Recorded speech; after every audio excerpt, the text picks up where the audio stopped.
Permintaan maaf Kapolda Sumatera Utara atas ulah memalukan anak buahnya AKBP Ahirudin Hasibuan ke keluarga Ken Admiral.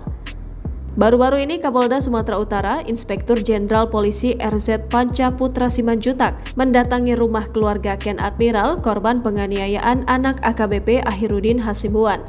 Panca diketahui datang pada Selasa 3 Mei 2023 malam untuk menyampaikan permintaan maaf langsung. Saya sudah bertemu keluarga Ken, ibu dan bapak Ken. Saya sampaikan permohonan maaf saya kepada ibu dan bapak serta keluarga Ken terkait dengan perilaku anggota saya yang tidak sepantasnya dan tidak sewajarnya. Dalam kasus penganiayaan terhadap Ken, Ahirudin dan anaknya sudah ditetapkan sebagai tersangka. Kepolisian daerah Sumatera Utara juga telah memecat Ahirudin dari jabatannya.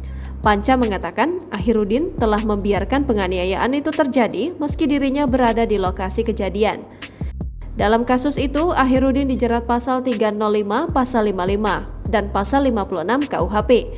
Panca mengatakan Majelis Sidang Kode Etik menjatuhkan sanksi pemecatan atau pemberhentian tidak dengan hormat kepada AKBP Ahirudin karena terbukti melanggar Kode Etik Polri dengan membiarkan anaknya melakukan tindak penganiayaan.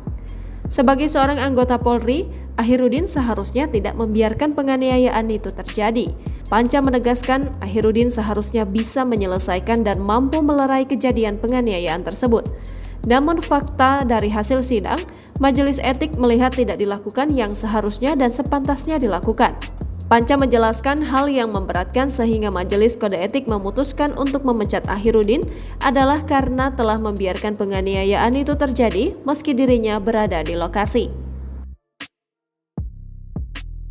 3 etika itu dilanggar dan terpaksakan sehingga Majelis Komisi Kode Etik memutuskan pada saudara AH untuk dilakukan pemberhentian tidak dengan hormat. Jangan lupa subscribe, share, komen, dan like ya!